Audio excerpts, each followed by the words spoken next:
Good afternoon, Mr. Koma, and hello and welcome to our presentation. Today we'll be discussing about economic systems. All right, I'm Raymond Jiwa, this is Delilah Matosap, and this is my friend Kumbo Mevenda. All right, our topic is based on comparing economic systems, basically talking about Papua New Guinea's economic system versus China's.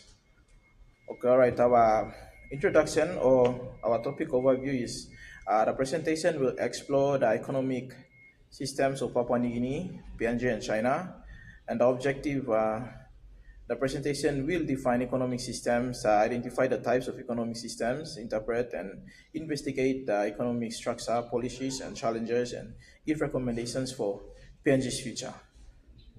All right, now we'll be looking at the definition and the types of economic system. But before that, what is an economic system? An economic system is how societies organizes their resources in the production, distribution, and the consumption of those resources because resources are scarce in supply. All right, there are four main types of economic system because of the scarcity. The first one is traditional economic system. In traditional economic system, the resources or the economic distance are mainly passed on from generations to generations, and it's one of the oldest economic system compared to the other economic system. And the economic decisions are mainly based on customs and traditions of those societies. Some other parts of Papua New Guinea and in the developing countries, they still practice traditional economic system. All right, the second one is the command economic system. All right, in command economic system, the economic decisions about what and what to produce, how to produce, where to produce, and for whom to produce are mainly decided or are mainly done by the central plan, which is the government to in supply for the resources for the better of everyone. And the third one is the market economy. When talking about market economy system, it's a type of economic system in which the supply and the demand come into play, or the forces of the market, which means that there are small intervention of the government in basic goods and services like education, healthcare, and others for the better for everyone. And the third economic system or the fourth economic system is mixed economic system. Right, the mixed economic system is taking into play or considering the type of economy which considers both the government and the market economic system or the forces of labor in decision making. All right, now we'll be looking at Papua New Guinea's economic system and China's economic system.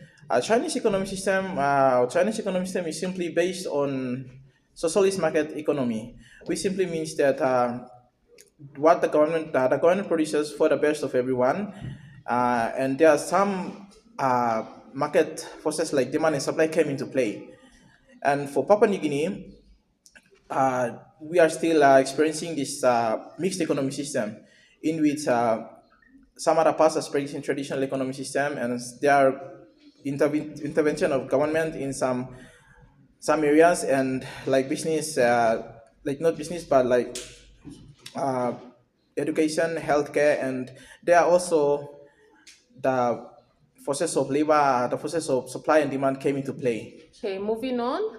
Let's look at the comparison between the Chinese economic system and PNG's economic system in terms of resource control, ownership, and market freedom.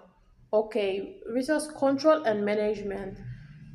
For China, the government controls the capital, the raw materials, the prices, the wages, and all other factors of production for both the individual and the firms.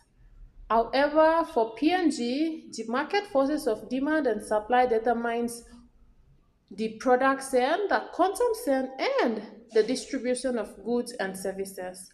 Okay, let's move on to the second point is the ownership of factors of production. So for China, the government controls the factors of production and answers the three basic economic questions of what to produce, how to produce, and for whom the goods and services will be produced for.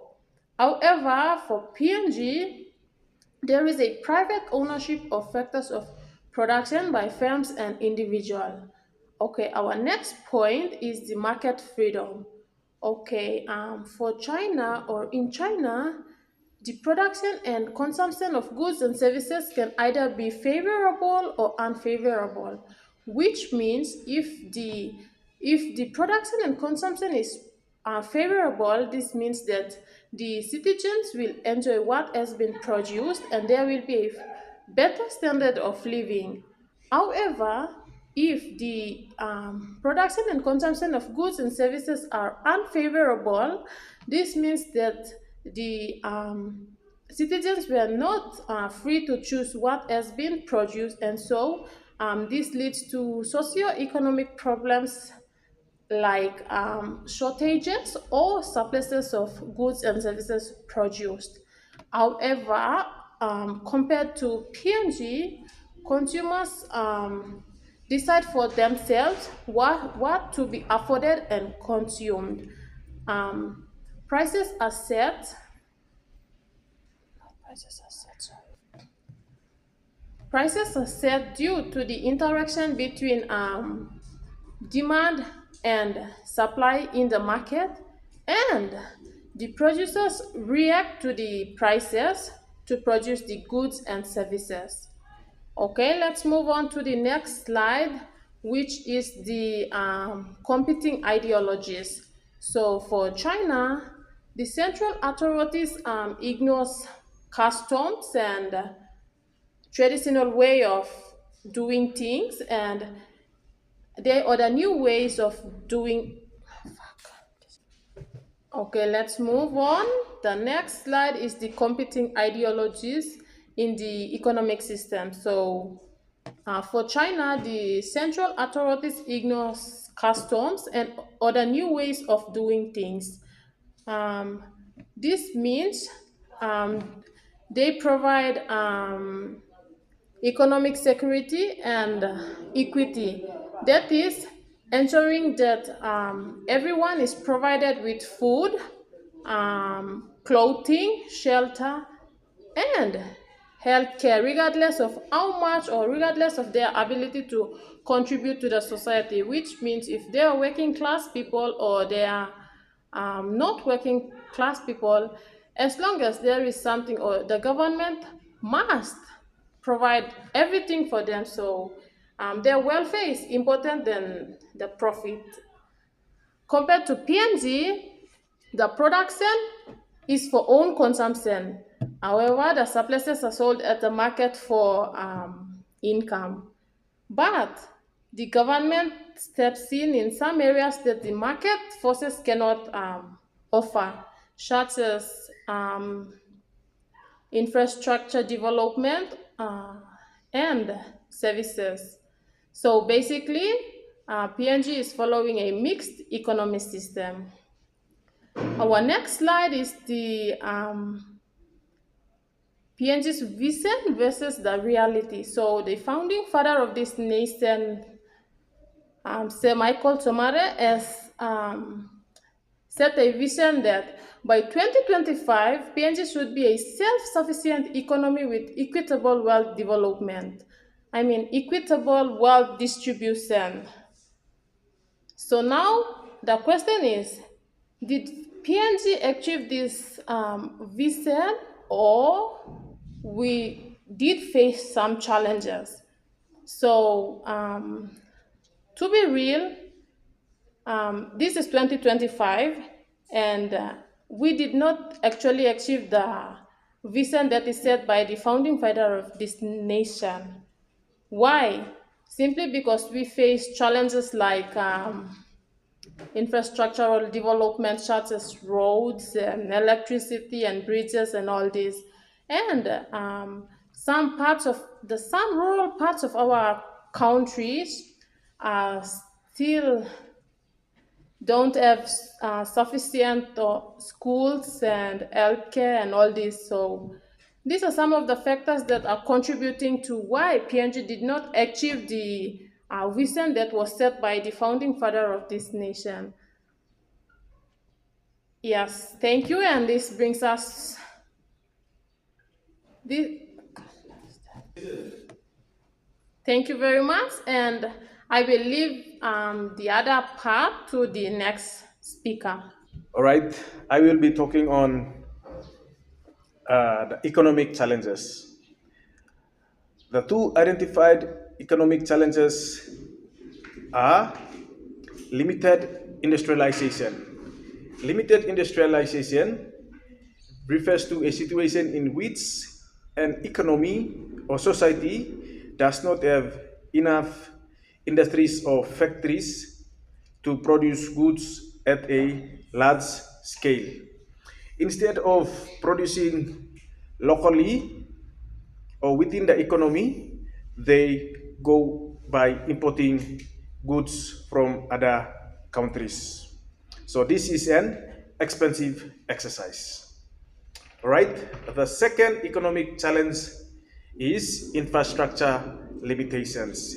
Infrastructure limitations, this refers to a lack of good road, bridges, electricity, and communication systems, which makes it difficult for businesses and the economy to grow. Without proper infrastructure, transporting goods, running businesses, and providing services becomes slow and costly. Right? Now we will be looking at the recommendations for these two particular challenges. Right? The first recommendation is policy reform. Policy reform will answer the first economic challenges or the challenge which is limited industrialization. All right.